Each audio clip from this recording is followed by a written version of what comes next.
Greetings, everyone. This is the Hipster Snack, and today, joining me for this lovely episode of the Tomodachi Bros podcast are three bros. And first, going in alphabetical order, we have Clockwork Fiction. The internet's a series of tubes. Oh, that's a golden oldie. Next, we have Jitaku.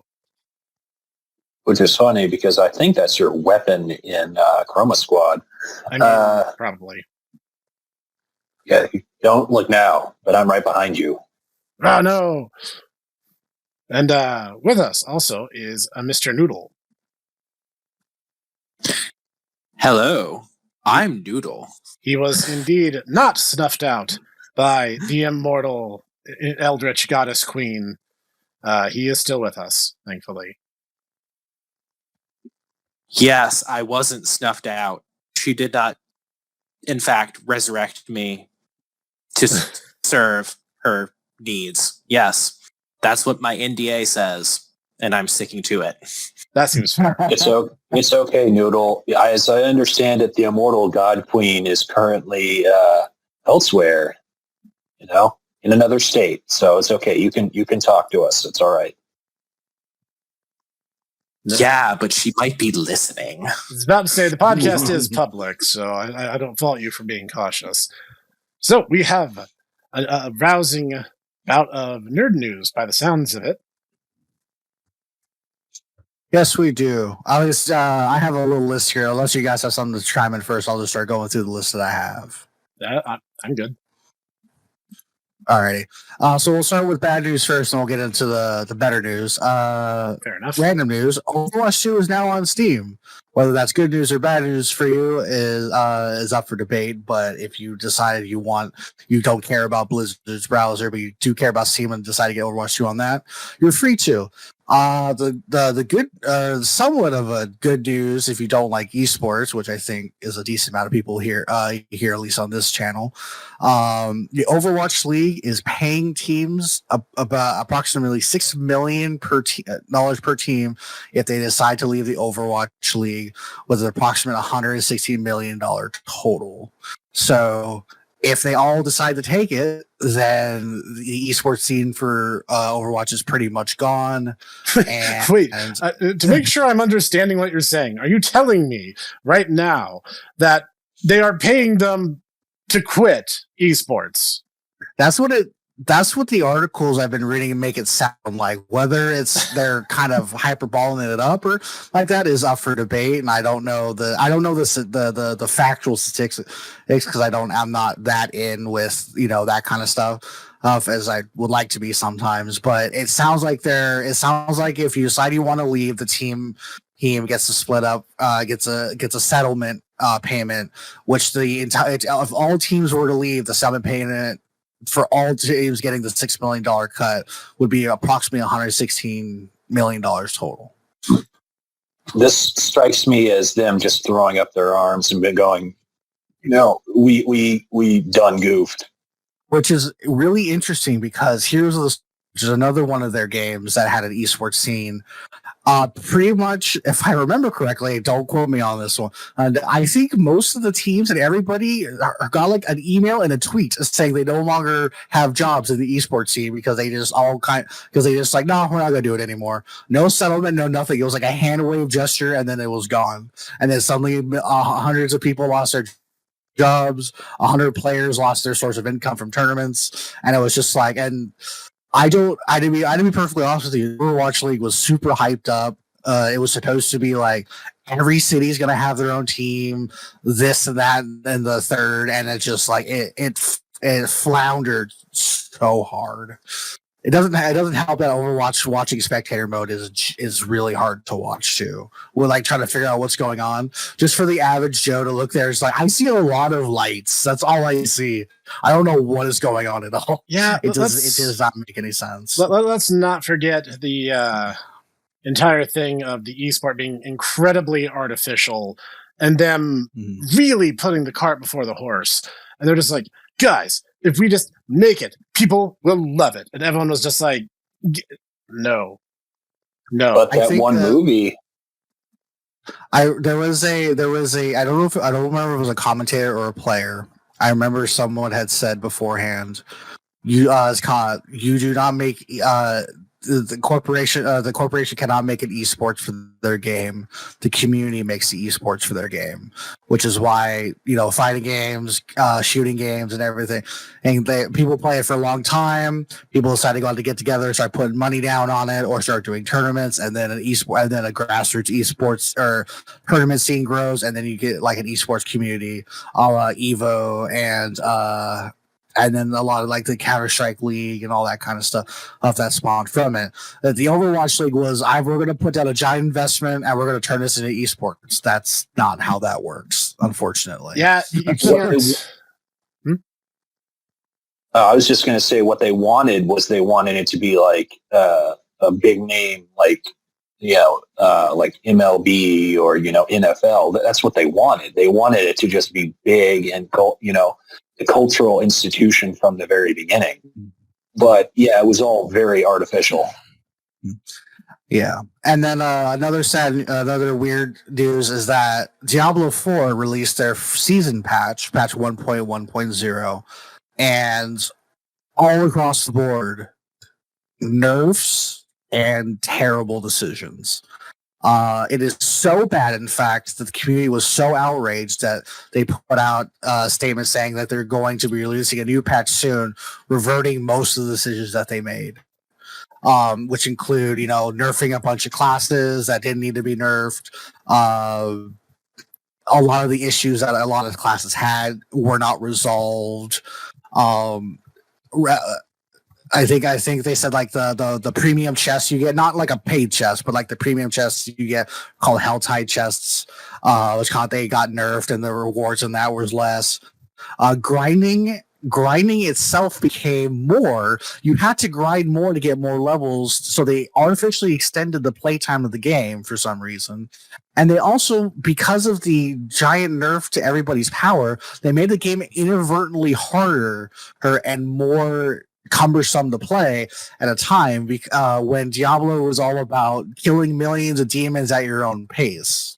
At least I feel it's killing millions of demons at your own pace. And you can challenge yourself by going into harder difficulties, but this doesn't have that right now.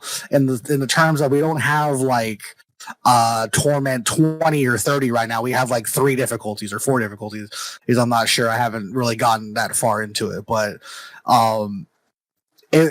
the entire situation itself is the game is good. The game, to my knowledge, is half decent. Everything about this is about half decent. Endgame is not very good, which is what some endgame people care about more, which I don't understand that personally. I like the endgame and the story you go through for it.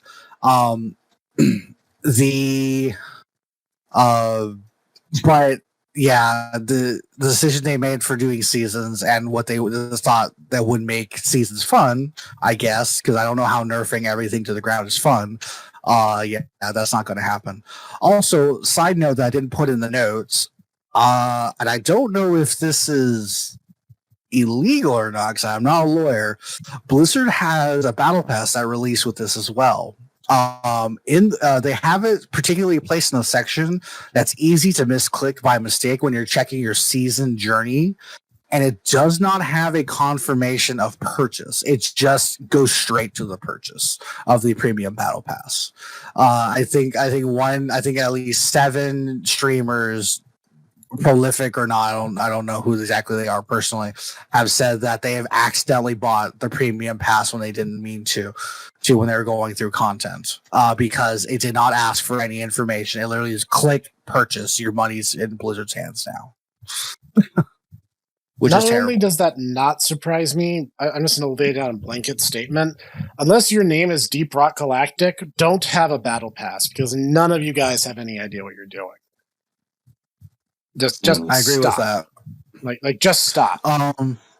And then the last of the bad news, unfortunately, is if you are a Gundam fan and you did like Gundam Evolution, unfortunately they are taking their servers down soon. I didn't see a particular date. I don't know if that was still being discussed or maybe I missed it, but I was told it was supposed to be happening soon. So, and I know that was kind of like Overwatch, but Gundam, and it was apparently really good. I never played it. I'm not.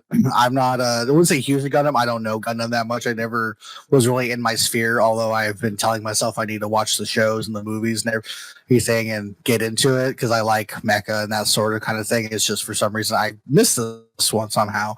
How big and prolific it is, it somehow never graced my sphere of influence in that way, and which is really weird. Seeing what it is really weird. It is. No, well, more the fact that one of our mutual acquaintances is a gigantic Gundam fangirl. I'm surprised that she has not forced you to sit down while she, streams Gundam right in your eyeballs. Pretty much. That's what happens when your last two suits come from 00. Yeah. Which is even more ironic considering she loved Gundam 00. I'm sorry. I know this might be a controversial statement of the episode, but I just didn't like 00 very much. It was okay. I'd watch it over Seed. But Seed is Gundam for people who hate Gundam and haven't discovered Wing, which was the same thing. Oof. Wow. I said go on, Professor. Go on. Tell us how you really feel. What's your thoughts on Gundam? Let me tell you a quick story of the first Gundam series I ever saw. It was Gundam Wing. It was on the Toonami block, and I watched it. I was like, this has big robots and lots of explosions. I like those things. Those are good things to have. And I watched a few episodes, and the main character just kept blowing his Gundam up, and all the main characters sucked. And I was like, what is this? Why? This is so close to being good, but it's not good. And then I met a certain Pugum, and he turns to me, and he's like, so you like robots, yes? And I'm like, yes, I indeed like robots. And he's like, good, I have news for you. There are other Gundams, and they don't suck. And I was like, okay. So I started watching some Mobile Suit Gundam and G Gundam, and those shows are awesome. And then I was like, oh, I just started with the bad one. It wasn't that the series, the meta series wasn't bad, just the one part of it was. And then, I see online, Wing is really popular, and so is Seed. So I tried watching a little bit of Seed, and Seed was basically just Wing again, but dumber. And I'm like, why? And then it's like, oh, there's also Seed Destiny, and it's worse. And even the people who liked Seed don't like Seed Destiny. And I'm just like, yeah. I'm gonna tell you the secret formula, the secret Gundam formula. Basically, what it is they realize that if we have really awesome robots and very attractive young men, basically the boys will like it for the robots and the girls will like it for the very pretty men. And so sometimes you get it just right with Zeta Gundam, where it's like, war crimes. I killed my friend. And then other times you get Gundam Wing, where it's, we're in a 90s music video. Don't mind me. I'm gonna try and kill myself. I mean, yeah. I'm trying to find fault in the argument, and I can't. So, yeah, no, it's a no-win situation when a game dies. Let me be clear. I'm not actually celebrating the game's fall. Far from it. Dead games is a lose-lose proposition for everybody. But yeah, when was the last time anyone saw them ever advertising that the game exists? Seriously. I honestly, the only reason why I knew about it was because I was on Steam and I'm like, wait a second, this is a Gundam game on Steam and it's a shooter and it's free and it's, teamed. So, I could potentially get a bunch of my friends and we could all play Gundam and shoot each other. And then I tried to play it and then it wouldn't work on my potato. And I'm like, oh man, I wanted to shoot the professor in a gun tank. Gun tank. This also brings up the fact that unfortunately we live in a world and a gaming. No, you were gonna say it. You were gonna say it. He's gonna say it. That for some reason people like to accept the always online live service mentality where once a game is done, it's going to be disabled and never heard from again. When you have people who still play games like EverQuest and Ultima Online. Actually, wait, those are live service games. Those are terrible. I was like you picked literally the worst examples you actually could. Congratulations. We still have people who can play, because of archive. You can still play let's see, you can still play Final Fantasy 1 and 3. You can still play yes, I don't know why my brain went so I'm just for some reason. I'm just imagining, at this point, there's just yes, you can still play Final Fantasy 1 and 3, at which point then a ranger's like, I sleep. Boy, where's my favorite? I wake. And a ranger really Final Fantasy 2 is his two apparently really his favorite PS1 games, Gex and the other one I can't remember is coming. You made fun of Croc and you really upset him. I did. I wasn't making fun of Croc. I was saying that as I go back to it, I realized that the controls were really terrible. I mean, I loved Alone in the Dark, but I'm going to be honest, the tank controls did not age particularly gracefully. See, what I'd like to see, Professor, is you actually go and look at the, is it the 6th generation? The PlayStation 1 N64 and later the Dreamcast? I think so. I could be wrong. Yeah, that period of gaming is really weird because developers are like, guys, 3D. And then the other engineers are like, but other guys, how move? And the first engineers are like, do not know. Yeah, it's very experimental. Yeah, so you get a lot of wild and wacky things at that point. And Nintendo was like, just use these weird little C buttons. But that's a terrible layout. Okay, just make it so that the level forces the camera where you need it. And they're like, okay, that kind of works. And then a lot of guys on the PlayStation side were like, lol, DK, just make camera go anywhere and everywhere because.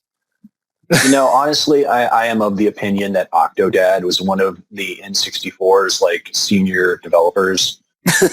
He's like, I don't understand why you guys aren't using your third limb. Why aren't you using the full trident shape? Because you're like, I have enough hands to use this controller properly. What's wrong with you guys? I gotta say, they got it right with the GameCube controller because less really is more. But yeah, and then there was Capcom who was like, moving the camera. Your guys' camera moves. So, I mean, really, really experimental. And we're still seeing repercussions of that to this day, which is definitely fascinating. Yeah, even Devil May Cry basically is moving camera, lol, lamau. It moves just on a track. But no, that being said, I thought I had nerd news, but now I can't think of what it was. Pikmin 4 dropped yesterday as of this recording. It actually would have been last Friday as of this episode going live. So that's exciting. When I get my fund budget for next month, that's probably going to be the pickup that I get. Neat. So that's pretty neat. Nice. I played Pikmin, never was super into it, but I can see the appeal for it. Right. And here's a bit of nerd news for you. We just celebrated the 54th anniversary of the moon landing this past week. Oh, yeah, we did, didn't we? Yep. And that's really cool because we got to the moon, boys. We did it. And we found nothing.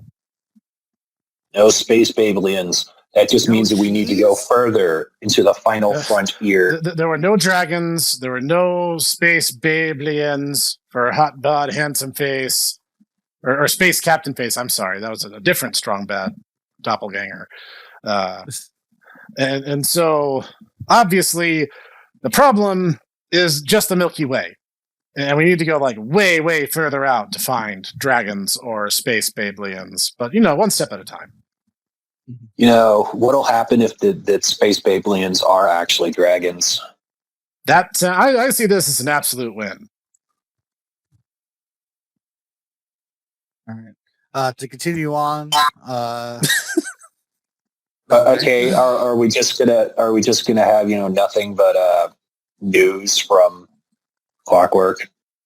I mean, I threw the floor out to if you have some news, you can throw it out too.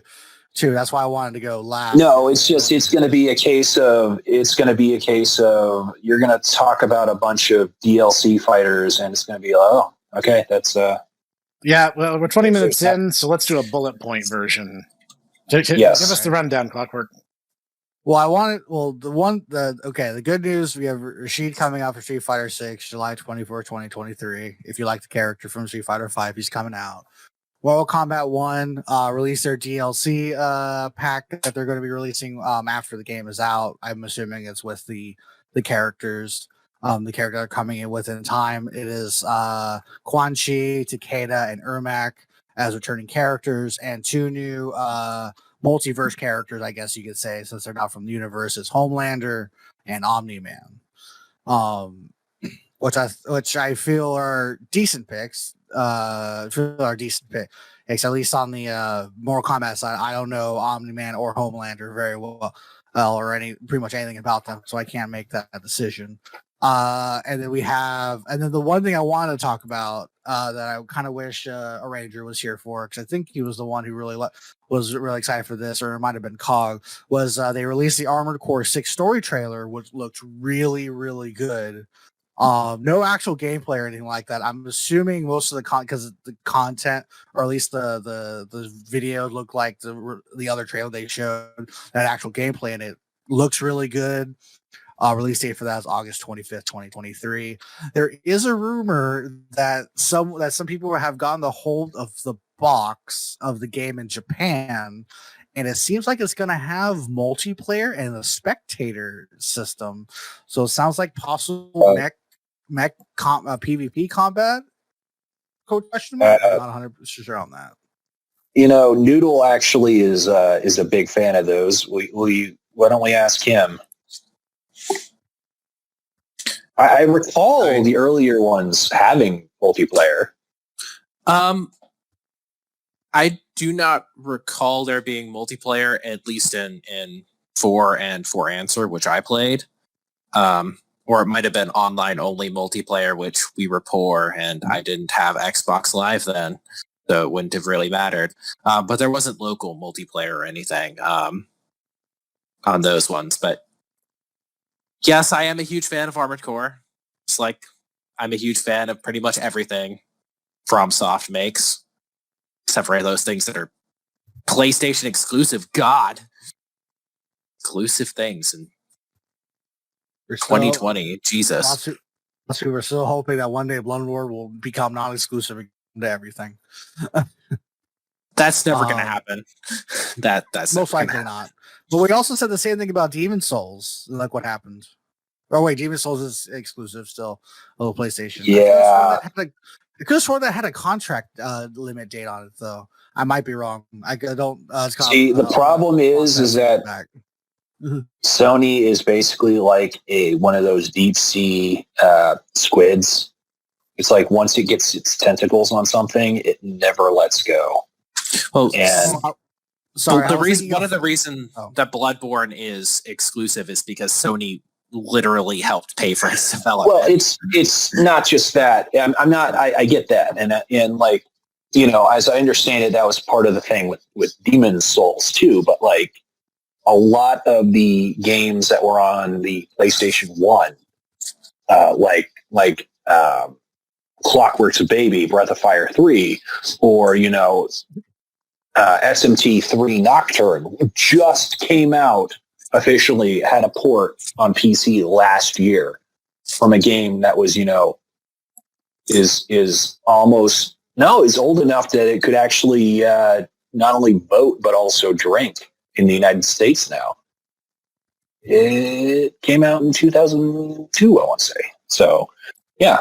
Also, I did get my games incorrect. I was thinking of Final Fantasy 16, which has a 1-year contract exclusivity, I believe, with Sony, which is why it's only on the Sony console right now. But it's planned to come out on PC when the contract ends. And we thought that the new Demon Souls, the remake, was supposed to have something like that, but I could be misremembering if that was actually a thing or not. That's what I was trying to. That's what I was trying to reference, because it's happened before. I mean, it's going to be another Souls game, dude. I mean, it's like one of those things of, it's like, yeah, they play differently, but it's like, you play one, you play another one. I have never been so offended by something I agree so wholeheartedly with.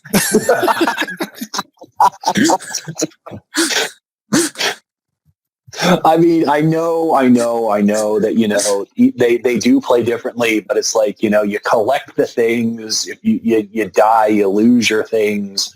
I mean, I'm in the process of playing through Vampire Souls, so, I think it's kind of a thing that when Elden Ring released, and even now people are still just, they call the Sites of Grace bonfires, and they call the runes souls, and they call the Flask of Crimson Tears Estus, and it's just like all of that stuff. It's like, yeah, they've got other names, but it's just one for one analogs to things that's in every single one of your games, you guys. It's still just a huge tribute to Kingsfield.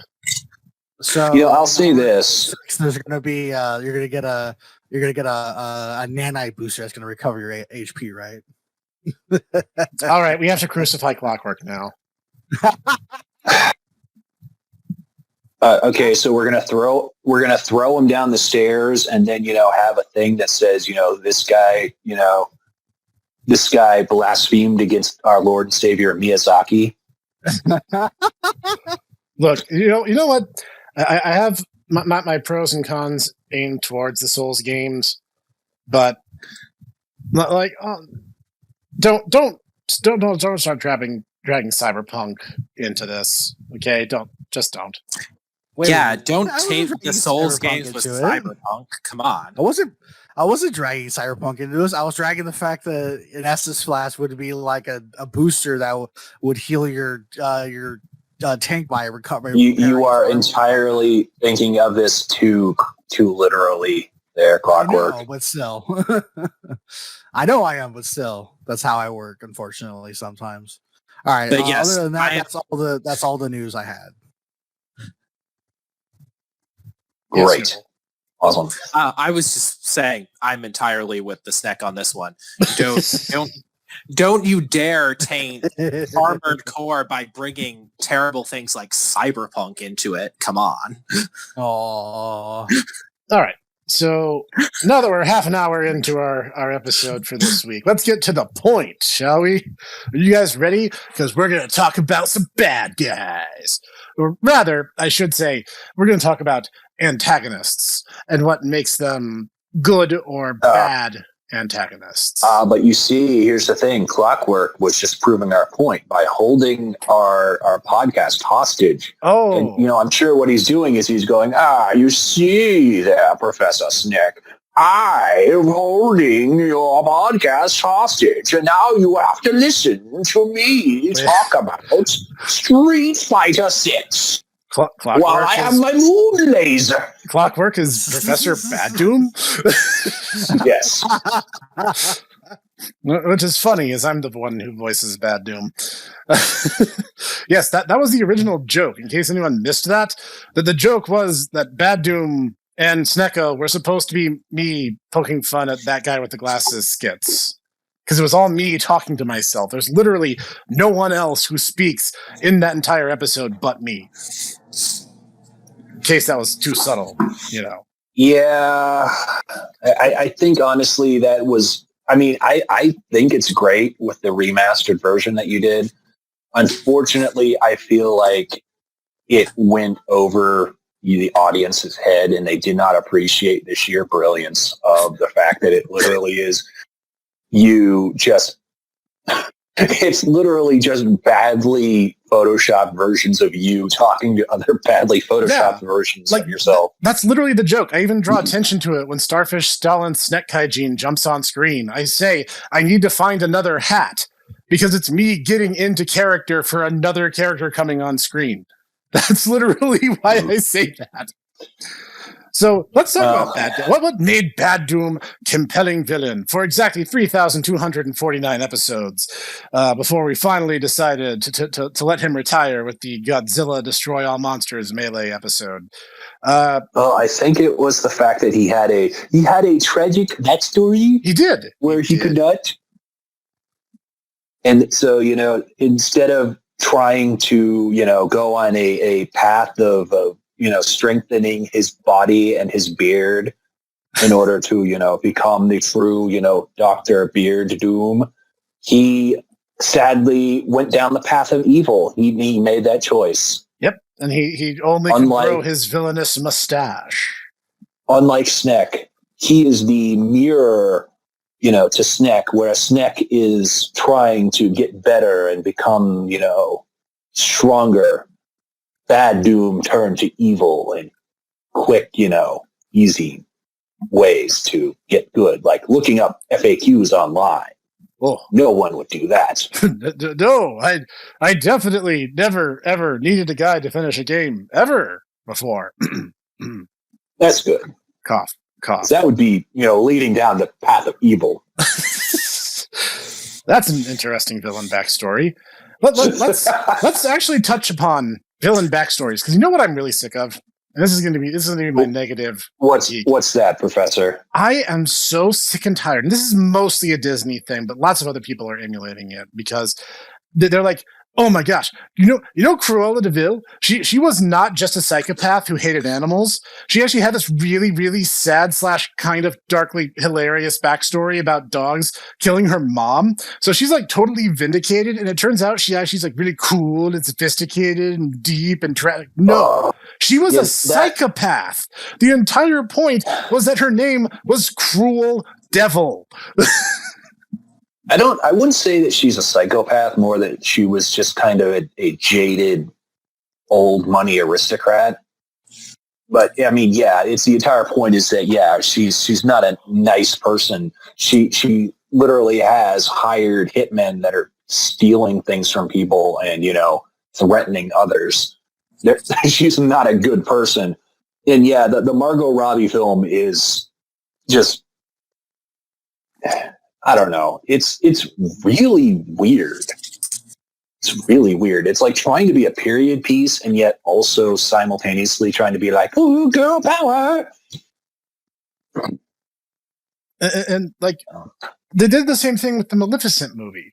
It's like, oh no, she's misunderstood. No, she was a crazy witch who was slighted at a birthday party and decided to like cast an entire kingdom into ruin. Like, that is not being misunderstood. I thought she was a fairy. She's like a weird, dark fairy thing. She's a fairy. Oh, so you mean a fairy? Yeah, basically. But she was a fairy, and I think possibly, and a little bit of tangent, Maleficent is at least. I think Maleficent gets a little bit more of a pass, even though that's unnecessary. Because you look at her characterization in Sleeping Beauty, and she shows up, and she's like, my invitation must have gotten lost. She gave them an out. Yeah, that's true. I forgot about that. She was just like, my invitation must have gotten lost. This must have been an oversight. And then the king and queen could have been like, that was definitely totally an oversight. That is definitely what happened. Yes, we are so glad you're here. We're so sorry. Accept our deepest apologies. Now that you mention it, Noodle, that entire opening intro is very passive aggressive. Where she's like, I'm so just, it's okay. What's that? Everyone else is giving gifts. I'll give the gift too. I'm going to give the gift of murder. And see, the thing is that if they were smart, they would have invited her and the other fairies too, because then the whole like thing with fairies, the other fairies were like, "Oh yeah, we're going to give her a gift," and she would have been like, "I'm going to prove how powerful I am. I'm going to give the best gift. I'm going to give the most amazing gift," because that's how fairies do. Yeah, but that's a thing in European folklore. You don't make the fairies mad. You don't. See, I was always. See, the problem is I was always under the impression, and I mean, I will defer to the fact that you, Noodle, you are more familiar with Irish and Welsh folklore than me, but you don't want to really mess with the nature spirits, especially the Fae, because they are. To say they're cat-like is kind of an insult to cats, because cats have more of a logical thought process. Cats are less arrogant and self-centered than fairies, yes. Well, I was just thinking, they'll be like, I'm good, I'm good, I'm good, I'm good, I'll kill you, with cats. Whereas fairies will just go like, you turned your head on a Wednesday. That means that you wish to die. It's like, see, but the thing is, though, is that, one, they made it worse by not inviting her. And two, if they had invited her, there would have been guest and hospitality rules in play, which would have bound her to certain good conduct, which was violated when she came in. And then they were like, "You're not wanted," thereby being bad hosts. So that's the thing. You invite the fairies, so then the fairies have to play by the playbook that you know. Yeah, that's true. If I remember right, there are several guys in the Mabinogion that basically win against the Otherworld kings by basically like, yes, we will, meet as gentlemen. And they're like, right, gentlemen, I won't be able to stab you in the back now. Funny enough, that's how you get the best ending in Shadowrun Hong Kong. You literally have Twish, Prince of Deved, who becomes an underworld god by just being an upstanding, honest dude, and so nobody can stab him in the back or do any dickish things to him, because he doesn't ever violate his word. He doesn't violate guest right. He doesn't do anything bad. And so he just keeps having all of this good stuff happen because he's just an upstanding, honest, and forthright dude. Mm-hmm. It's almost like that, as part of the cultural folktales, was part of the point that they were trying to go of. You just be an honest, upright, and forthright dude, and good stuff's going to happen.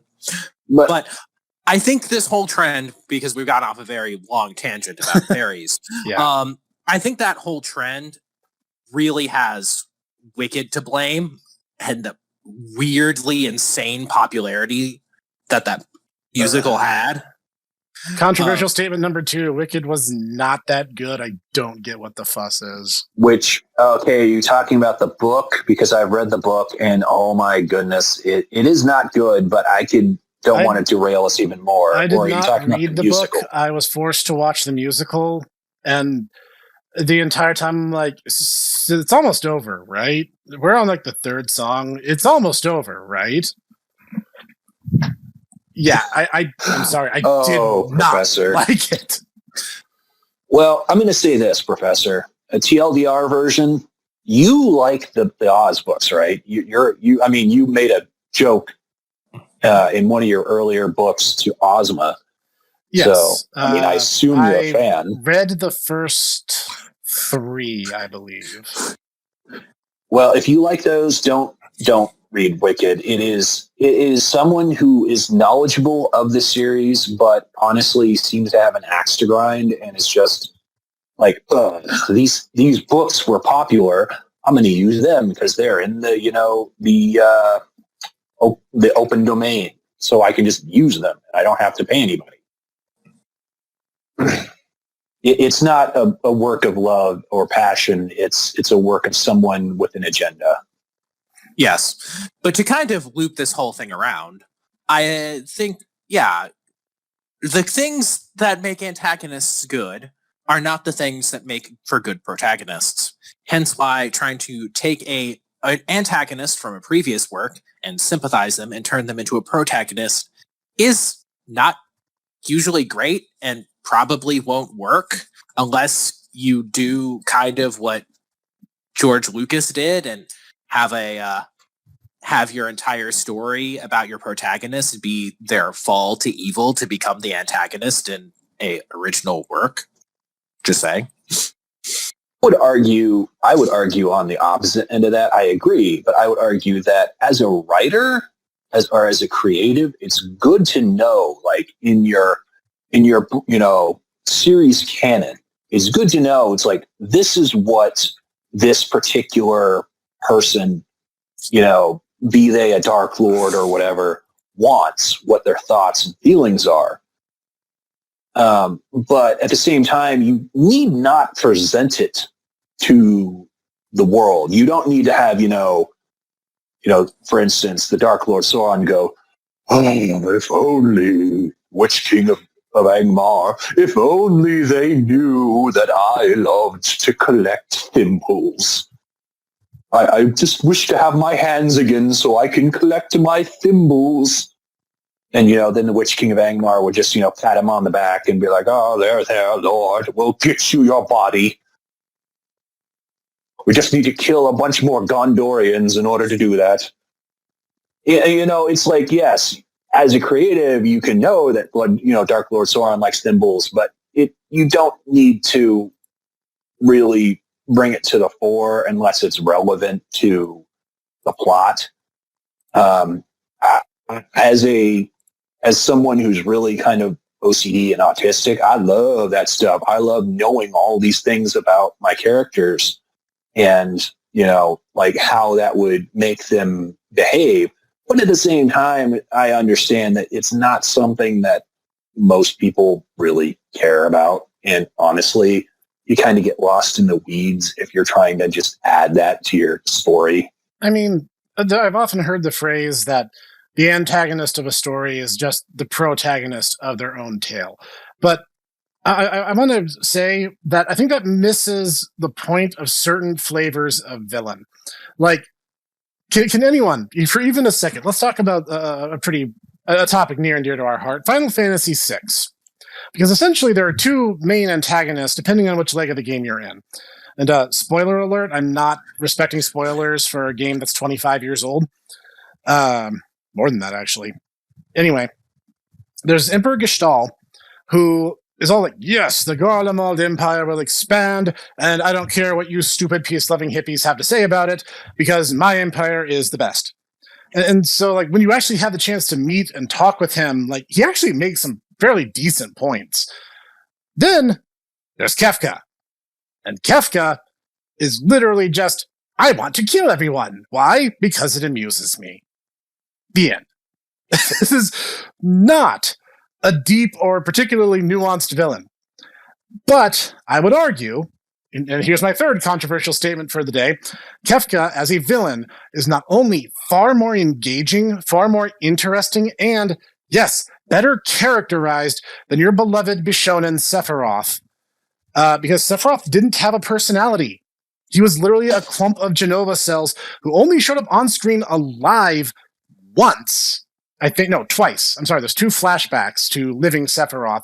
Everything else is Genova cells. And yeah, he was just a punk. He was like, I'm Elamau. Elamau destroy Earth.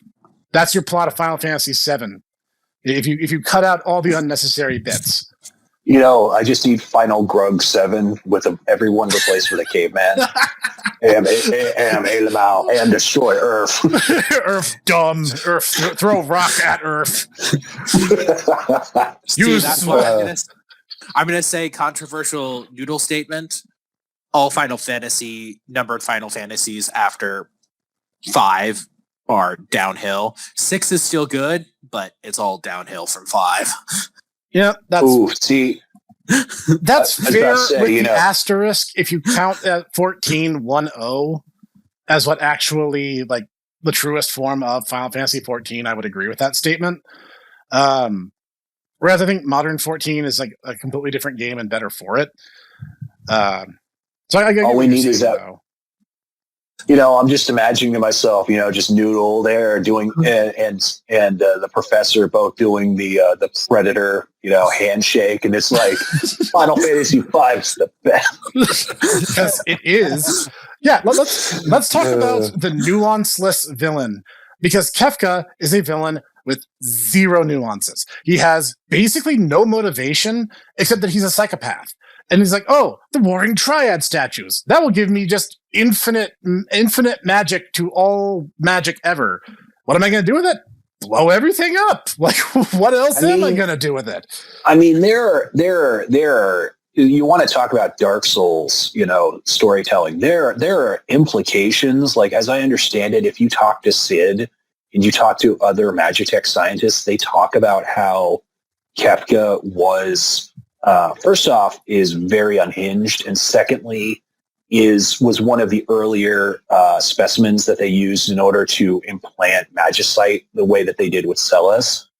Yep. But yeah, it's not really. He doesn't ever have a moment where he's like, "I had a poor childhood. They picked me up off of the streets of Vector, and they implanted me with evil technology, and that's why I want to destroy the world." It's like, no, he's just a wacky clown man who makes really bad jokes and kills people. Oh, what? Doma wants to just close the door and not let us in? We'll just poison all of them, including the men, women, and children. Just indiscriminate slaughter. And you know what? Kefka steals every scene he's in. He's also huge personality.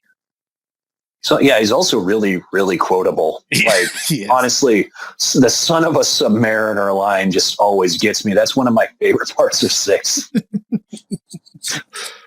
He gets a lot of really good one-liners. And that's the thing, like, for all you little, like, babus and Gen Zers who are just like, Woolsey is localized. Shut up. Woolsey did a great job, especially with Final Fantasy VI.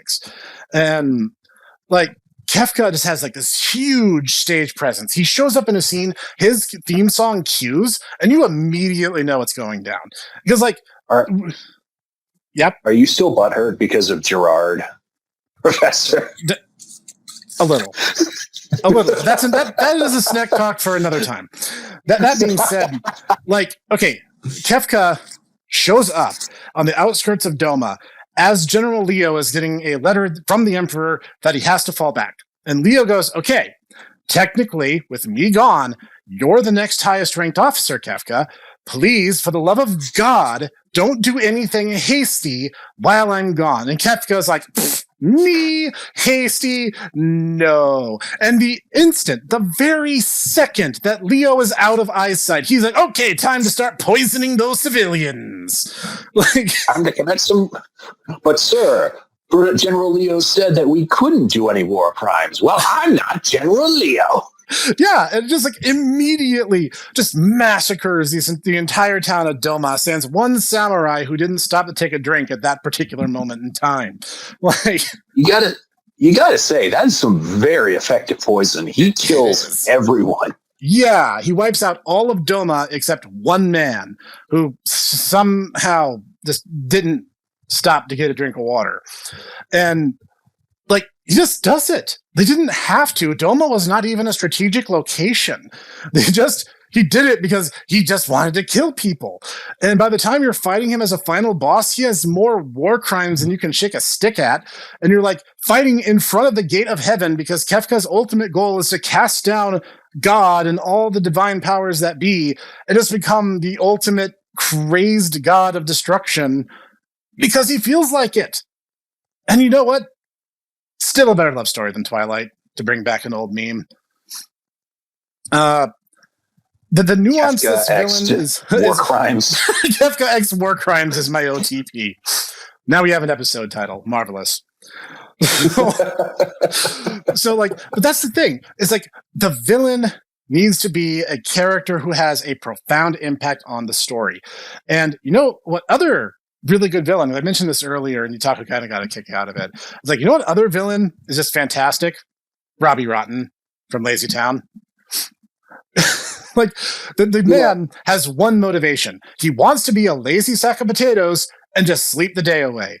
But because Sporticus is in town, all the people in the town are like singing and dancing. And as a result, Robbie Rotten becomes the single most proactive character on the entire show, arguably more so than Sportacus himself. Yeah. And he's, dude really hustles. He does. In fact, You fool, Robbie! You became the very thing that you swore to destroy. That's a character twist right there. Yeah, and he's just like, he's put on costumes and has the art up and away the best musical numbers of the show. And just like every scene he's in, he's stealing the show because he just has that fun personality. And he's like, he takes the kids out sailing. It's like, we're going to be pirates because being pirates is fun. Yeah, I was about to say, he literally was the one who's saying you are a pirate. So, I mean, yeah. So it's like, these are good villains because they leave a lasting impression. And in the latter case, I'd argue more than the heroes do. Whereas Final Fantasy VI is a relatively somber story at parts with some bits of levity piled in, and each character kind of has their own moment, unless you're Shadow, in which case you have no moments in the game because you're a personality-deprived piece of wood. Well, he has moments, but you see they're gotcha that you have to, pull at by going to certain inns. And you get very specific moments in the plot. Yes. Yeah. And that's dumb. Well, see, I mean, I don't disagree. I'd argue too, speaking of Kefka and Terra or Tina, depending on what, region you're from. Yep. That, I mean, something that I think they do well is they illustrate kind of a principle I hold that antagonists need to be a dark reflection of the protagonist. In the case of, Kefka and Terra, Terra is trying to find her way in the world, whereas Kefka goes, I'm not going to find my way. I'm just going to, burn everything. I don't care. And I think that, that's a really, really powerful dichotomy. Yeah, that makes sense. You look at, for instance, one of the professor's favorite animes. You have Ichigo, who is this very, very individualistic, very freedom-loving guy, versus Aizen, whose entire thing is, I want to basically dominate the universe. I want to stand atop the throne of God and basically, assert my will on all living creatures. That's another good one. Say what you will about Bleach. I honestly think the series kind of lost its way about 2/3 of the way through, but I think that's my personal mark of a great antagonist, and partially why here's my hot take: the Joker is not a good villain because he is not a good mirror to the Batman. What is the Batman trying to, what's the reflection he gets from a guy whose entire thing is, I'm going to be wacky and commit low-level crime. Ooh. I'm willing to, hear a refutation, but honestly, it doesn't seem to jive. It's just, here's some wacky guy who's committing crimes. Yeah, I think the other members of Batman's Rogues Gallery do that sort of thing very well, are a lot better than the Joker, just in different ways, with like Scarecrow mirroring Batman's use of fear, and honestly, I think Scarecrow mirroring him straddling the worlds of law and crime. I think each of his rogues kind of focus in on a single part of Batman and kind of mirror that particular aspect of him. And that's why a lot of people like Batman's expanded Rogues Gallery. I'm not really a fan of Batman because I think that if you played Batman a lot more straight, he would just be an insane psychopath. You know what he would be in the DC universe? I think Moon Knight is a way better depiction of Batman than Batman. you know what he would actually be in the DC universe? He'd be a member of the Sinestro Corps. Their whole thing is the universe is full of lawlessness and disarray, and we can fix it by making the enemies of justice fear the law again. Now, that wasn't his original MO. That was basically a retcon, but I mean, you got to work with what you got. Batman fits that mold perfectly. He would have been a Yellow Lantern. I mean, yeah, he would have. And honestly, I mean, his entire thing is he dons that which he fears most in order to strike terror into his enemies. He is entirely consumed by fear. He would make an excellent Yellow Lantern, but they never do that because Yellow Lanterns are the bad guys. And it's like, yeah. And what do you think Batman is? He's kind of a bad guy if you think about what he does. Yeah, like let's ignore the really unfortunate implications of the rich guy like going out in his pajamas and punching poor people all day. Like that's already questionable enough as it is. But like the Joker is supposed to be Batman's quote unquote main nemesis, but he basically doesn't reflect any aspect of Batman. Now, like going back to my earlier examples, like I think you made a really good point between Tara and Kefka, where like they share kind of a similar tragic origin, but one decided to create stuff with the things given, and one decided to destroy stuff. And even Robbie Rotten, because Sporticus is like, yeah, I'm like an athlete, and I'm going to teach the kids to get out there and do stuff. And Robbie Rotten, misguided as he may be, is like, I'll teach them to be lazy by being the most proactive man I can be. Teach them to be pirates. So it's like the villain should reflect something in the main character, even if tangentially, which is like, I think a lot of the times when you see people are like, the hero was boring. It's like, was he? Or did he just not have that internal clash with the villain? Like, see, I think that's part of the problem with one of your bugaboos too, there, Professor. With Mr. Universe, Mr. Steven Universe. Yes. Where you have these godlike, supremely powerful beings that will basically rule entire worlds that are effectively like slaves that are bred specifically to serve them in particular ways. And he goes, stop doing that.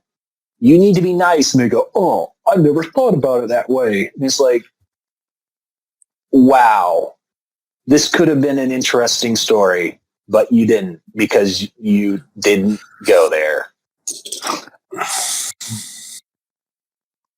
Yeah, I don't know. More apparent at the end of the series when the literal spoilers for the end if you care or not.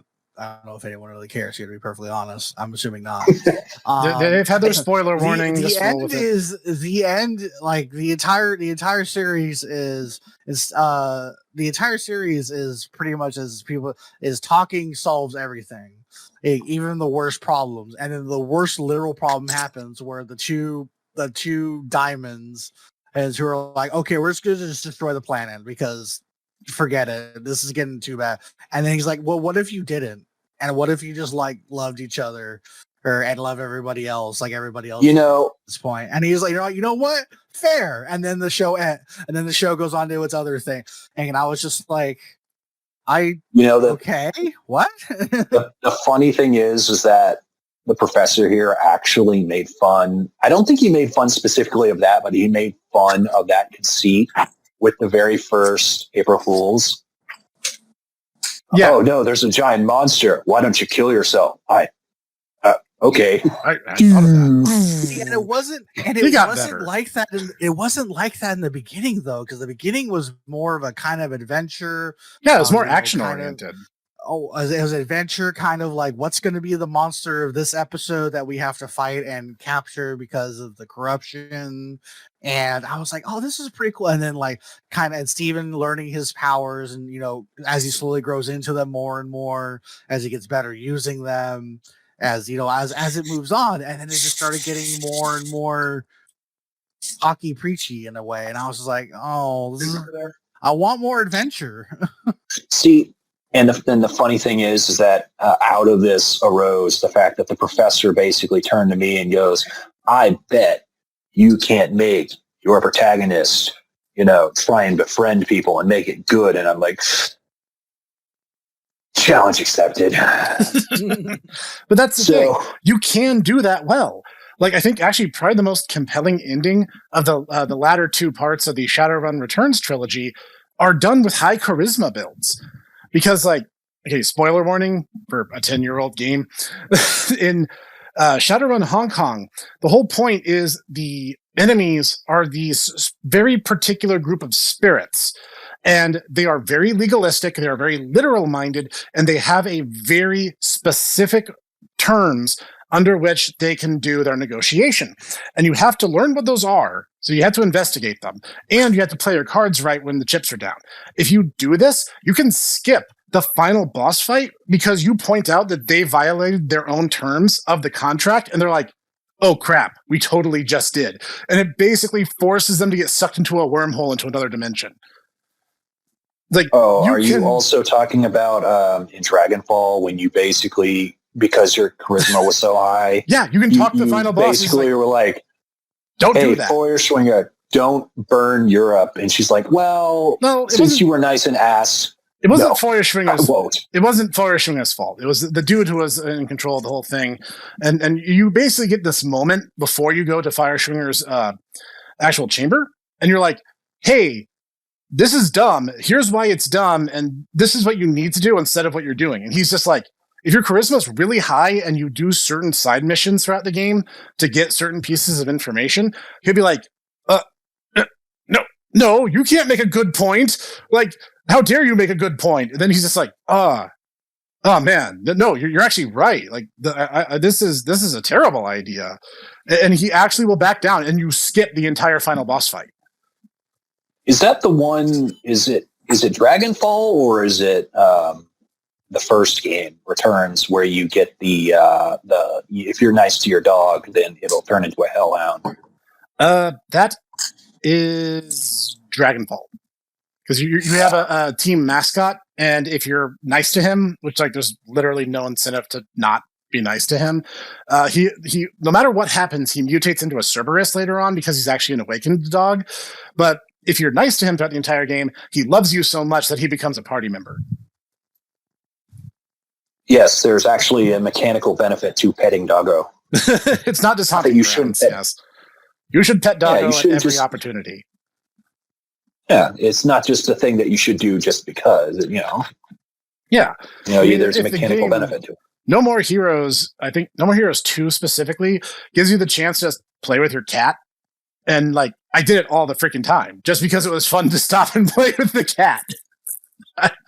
I don't need any incentive to do it. I'll do it because the option is available to me.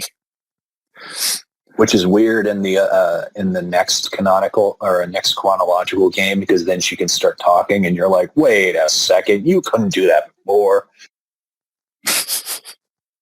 That game was weird. Those games got pretty zany. Yeah, like, the thing with a good villain is that, I guess our bullet points thus far are, entertaining. You want to see the villain and understand the villain as much as possible. You want to see them. And two, that they need to have some kind of link to the main character. Maybe not even a story-based link, because, like, the Scarecrow, for example, didn't know Bruce Wayne personally. They met in their aliases. But the fear theming to both characters is very much present in both. And yeah, even if it's thematic. Right, exactly. Yeah, even if it's thematic, it'll work. But they still need a connection. And I think a lot of modern writers just seem to not get that or don't care. Yeah. Yeah, and that's part of what irritates me with no, they're all just misunderstood. No, they aren't. Because not only does that not make sense with their character, it doesn't make sense in terms of who they're supposed to be contrasted against. Like, Right. The whole thing, several of these were like several of the Disney films in particular were based on fairy tales that can be recited in about 3 sentences in total. So it's like there's not a whole lot of character development to be done there, but there's a moral lesson to be taken away. Like Noodle was suggesting, where it's like, hey, maybe if the royal family wasn't being awful hosts, none of it would have happened in the first place. It was because of their being rude and impetuous that caused the disaster to happen in the first place. Mm-hmm. So it's like the villain in this case becomes the moral takeaway from the experience. But then that's another good quality a villain can have, is the villain themselves can teach you something. Whether that's, don't do what I do kind of lesson, it's still a lesson that you can impart. Mm-hmm. See, I think it's funny because the word being used very subtly shifted quickly on into this conversation from antagonist to villain, because those two things are very much not the same thing. That's true. That is very true. Yes. For instance, one could argue that forget his name. To pull back to one of our earlier pieces of media that we were discussing, Final Fantasy VI. General Leo is an antagonist. He is a heroic character. He is not a villain. That's true. He is pretty much what would happen if Celis didn't change sides. That's what General Leo is. And how awful that would be. And how awful it was that General Leo didn't change sides, so we didn't have him the whole game.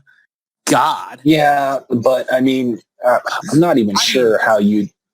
I'm not saying that from like a storytelling perspective, I understand why it happened. Storytelling perspective, I'm just saying that have the little section where you play as him, and I just wanted more of that. A lot of people did. There was a saying that I once heard where kids in middle school were trying to find how to revive General Leo. Kids in elementary school were trying to see if Mew was under the truck. Yep. I think there was a hard drive article that the Mew under the truck finally died from starvation because no one ever found it. Oh, that's harsh. Now, that being said, let me be clear. I'm not saying that villains can't have nuance or antagonists as a whole, like we were just saying, can't be nuanced. They absolutely can. General Leo is, again, an excellent example. The whole thing that I do want to stress is give them nuance that's meaningful and makes sense for who they are, and what they represent.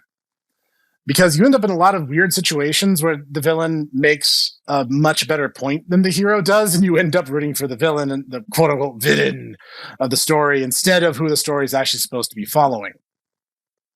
Oh, you mean, so wait, I'm not supposed to be rooting for Frieza when he's destroying Monkey? I mean, to be fair, a literal god told him to blow up Planet Vegeta. And on top of that, Monkey, they deserve it. Okay, especially post Super Saiyan. Speaking of controversial statements, the Saiyans literally only bring about death and destruction everywhere they go. Goku showed up on Earth, and at first it's like, oh hey, there's the Red Ribbon Army, and then they're doing bad, cartoonishly bad thing, and Goku's like, yeah, I'll stop them. And then Goku grows up, and the reason that Saiyans come to this planet is because they're basically working for the Frieza Force. But then Goku just like name drops the Dragon Balls and causes the Saiyan arc to happen. And like the Namek arc happens by extension because of this. Like, actually, it's not. It wasn't Goku that name dropped the Dragon Balls. It was Dad Piccolo. The protagonist name dropped the Dragon Balls, causing the Saiyan arc to happen. The Saiyan arc happening causes the Namek arc to happen, and then let's skip ahead a few years. Tournament of Power. Mhm. Tournament of Power literally happened because of Goku. Oh, Trillions dead. I will not argue with that. Yeah. Trillions dead, all because of Monkey. Frieza did nothing wrong. All because of Monkey. I played a Majin in Xenoverse 2. And I'm really, really mad that the Majin species transformation is just Kid Buu again, because that's dumb. You know, we need to play again just so you can get beast mode, and I want to see if you'll get the crazy hair that beast mode gets. That would be interesting. And you know, shouldn't that be the point? Shouldn't a really fun and engaging villain make you say things like, hey, you know what? Villain got a point. Frieza may have been in the right here. Like, isn't that way more fun a conversation? You know what? The Empire in Star Wars did nothing wrong. That's true. They didn't. I mean, yeah. Oh, and I'm sure. And see, here's the thing. Honestly, that always like kills me is the fact that they talk about light and dark side with the Force when it really, honestly, should be more like rational versus the emotional side of the Force. Because I mean, you start actually looking at like when they start defining their terms, and ironically, in a game you really like there, Professor, in KOTOR, when they actually start explaining like, well, these are the things that the light side is, these are the things that the dark side is. And it's like, honestly, the light side isn't good and the dark side isn't evil. It's just two different sides of human experience. Yeah, basically. But anyways, I was just saying that, the Empire did nothing wrong in fighting against terrorists that were being funded by disenfranchised nobles from a corrupt regime that allowed slavery. Yeah. To say nothing of the fact that, I mean, a monarch, a subjugating monarch, no less. And you got to say this, the at least with the Imperial Navy, they had really, really, really, really snazzy uniforms. They did have very snazzy uniforms. They did. But yes, I mean, and there was all this slavery everywhere in the Old Republic, and then the Empire takes over, and all of a sudden there's no slavery. Almost like one of the most powerful members of the Empire was a former slave and wanted to take care of that shit. Oh, let's go one step further. Because you know who the deciding vote to raise an emperor in order to right all these political wrongs was? That was your boy Jar Jar. He was the deciding vote. He handed the keys to Palpatine. And what do you know? Like, slavery is gone. The economy is booming. They're able to create huge infrastructure projects like the Death Star. Like, who's complaining apart from the disenfranchised monarchs that no longer have slaves? I mean, that's basically what the Rebel Alliance is it's the disenfranchised nobles and their children. Yeah. And also, as they expanded out later on, a lot of remnants from the losing side of the last Civil War. Yeah, that's true. Oh, you're talking about the Confederation of Independent Systems? Yes, there are a bunch of CIS people with like, when they go into like Rogue One and stuff, there's explanation that there's a lot of CIS people involved too in the rebellion, but yeah. That's tangent into other things. So it's like, yeah, you've got all of these disenfranchised nobles who can't have their slaves anymore and are pissy because they lost political power to a democratically elected leader. I am your democratically elected emperor with my giant space station. I love democracy. Well, how else Well, when you think about it, makes way more sense to have a galactic empire being run from a mobile space station than from a specific planet, because then you don't.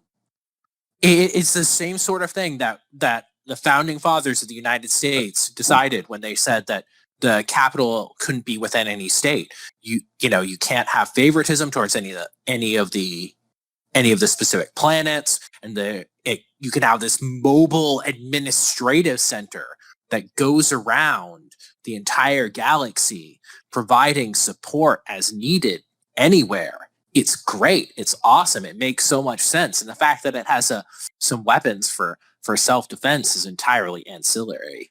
Yeah, but think about it. It's the ultimate. It's the ultimate nuclear deterrent.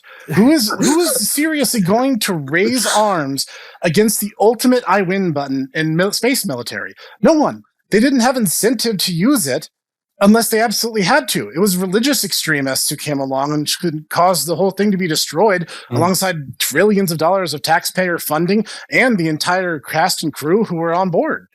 Like, that's terrible. And presumably, because it was a gigantic space station, all of the crew members' families probably live there too. Yeah. There's probably billions of innocent lives on Luke Skywalker's hands. Yeah, seriously. Why? Because of a dead religion that nobody really exercised anymore compelled him to. I'm just saying. It's funny ultimately that, out of all the hot takes that we've said thus far, I think the fact that Noodles yes, and by the way, this is why Washington, D.C. shouldn't be a state is probably going to be the most scathing. That is a thing that I do have a lot of opinions of. And if people complain about no taxation without representation, and this is, American politics thing, which you guys should expect that goes off of whenever it's a thing. But if people in Washington, D.C. are so angry about no taxation without representation, which I get it, it makes sense. That is a legitimate concern. Then they should probably, instead of having D.C. become a state, just have what happened to the residential areas of Washington be the same thing that happened to Arlington, D.C., and have it be excised back to the state that it came from, and then they can become citizens of Maryland and all of that. Yeah, or like the founders originally. When you were talking about going on about the Star Wars and like the Death Star, everything, I at one point in my head started going, is he still talking about Star Wars? Or is he talking about a game of Stellaris that he played at one point? It's not outside the realm of possibility, to be fair. If I recall correctly, Noodle once played the old 4X version. I want to say it's Empire at War, where he became Grand Moff Noodle, and he actually he's like, I can create the Death Star, but I'm not going to. I'm going to create a fleet of Executors, Super Star Destroyers, so that way I can actually have greater force projection. Greater force projection. The problem with the Death Star is it can only be in one place at one time. That's true. Whereas you can actually, for the cost of a Death Star, you can have like 4 Super Star Destroyers, and so basically you can have those as the heart of each of your fleets. And so it's basically you can be in 4 places at once rather than 1. Grand Moff Noodle is very good at insurrection suppression. Actually, that was kind of how my game of Spore went. I was telling Dutaku about this, and I was like, my very first playthrough, way back in the day when Spore was still new and we didn't know about, a lot of the seedy underbelly. My species were crazed, berserk, warlike, and up until they got to space. And then they discovered the amazing benefits of space capitalism, where we would just trade with every neighbor we had until we put them in a massive trade deficit and then would buy their planets on the cheap. And people who refused to sell just mysteriously stopped communicating with everyone forever. And their planet would just not be there anymore. It was the darndest thing. It was my personal headcanon with the goat, the crazy monster goat things that you had, that they were like the giant clan in Gantz, where they would just go around and just harvest other species. So, those species that you can't, pay their credit would just mysteriously disappear. And then suddenly you'd get new hamburgers that would just show up on the market mysteriously. One But part anyways, we're Frieza getting Force, very one part off Abe's topic. Odyssey. We're Yeah. getting very off topic. Right, antagonist. Actually, I guess I was the antagonist in that story. One who makes Yes. change and all that. You know what made me a compelling villain? Economics. I say, love of money. I went the entire time just like brute forcing all my problems. And then I get to space, I'm like, wait a minute. We've been going about this all wrong. Yeah. That's called a character arc, everybody. It's not a good character arc, but it's definitely, there's an arcing motion. Yes. He's not on the path of righteousness, but it's definitely a path. Oh, it's a path, all right. Paved with other people's bodies. Exactly. The best kind of path, not your bodies. Your other people's. No, I mean, I kind of got my rant out of my system. I think I've covered the bases that I want to. What say you, gentlemen? I pretty much talked about what I wanted to as well. Master Noodle. No. Oh, sorry. Oh, well, antagonists. And there's so much. I could go for hours about antagonists. But yeah, we kind of got through a very... we got through the TLDR of our points, Right. of which... And I guess if people want us to talk more about it, they could let us know in the comment section down below. Oh, that's You know an what? excellent point. You know what, Noodle? You need to be there with us next time we start talking about our isekai story that we, started making. Because I think you would enjoy that. I can certainly try. It all depends on whether or not the Eldritch Demon Goddess lets me. Oof. That's fair. The queen demands many a sacrifice, and well, it's sure not going to be me. Master Clockwork, I talked over you. I apologize. No, it's okay. I was going to say that, I mean, I didn't actually have a ton to bring on the topic at hand. And mainly because most of my antagonists that I can think of off the top of my head are very one-dimensional. Well, very stylish, but very one-dimensional, and don't really have a lot really going on with them. The only antagonist that I know of that I liked that had a bit more nuance to them was when I watched the French cartoon Wakfu, the villain and antagonist Nox, who his sole purpose for doing what he did was to turn back the clock of time to save to be with his family again that perished that he never really got to sit down and talk to with, apparently because he was too busy with working for the god of time. Ends up actually succeeding, beating the protagonist and doing exactly what he wanted to do, only to fail and realize that he can't turn back the clock. No matter how much power he has, there's not enough power, not enough Wakfu in the world to do what he wanted to do, unfortunately. Oh, I think that sounds pretty compelling. Mm-hmm. But it's better than I have cool sword, I must have power. What? I mean, what are you talking about? Having a cool sword. And if there's one thing that I've learned in my political science studies, is that strange ladies distributing swords is, in fact, a legitimate basis for a system of government. It is. You know what, gents? I think I have my new exalted character. Okay. I've already done knight with horse. Now I'm going to do I have a cool sword. I need ultimate power. Nice. Nice. Well, in that case, gentlemen, thank you for joining me. And this is a very lively and possibly controversial discussion. I eagerly await the comment section for this one. I always have to bolster my firewalls for all the for all the comments that might come through if this ever were to blow up in some certain way. You never know. You never know. Never know. And that's the thing. Like, that's the fun thing. Is getting to defend our positions if questioned. So that should be fun. Right. So thank you. Bring your firewall down for anybody. No. It's pretty much public forum. If YouTube doesn't delete it, then I'm sure not. You guys want to make fun of me in the comments, by all means, have at it. It wouldn't be the first time. So I do it all the time. Yeah, no, he totally does. That said, thank you guys for joining me in this episode of our wonderful podcast. We are trying to get episodes of this season out every Wednesday, and look forward to season 2 happening in chronologically confusing order. Coming soon. Trademark registered. TM. Live life, love, limited liability company. Live life, love, live alive. Live alive, yes. No, so thank you guys again.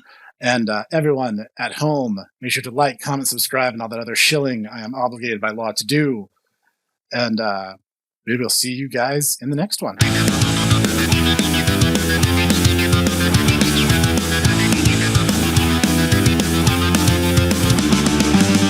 Thank you for listening to the Tomodachi Brothers Review Podcast, produced and recorded by The Hipster Snack, Bitaku, and Cog. Sound design and editing by executive producer Sean Taylor Brown with Cog Sound Engineering.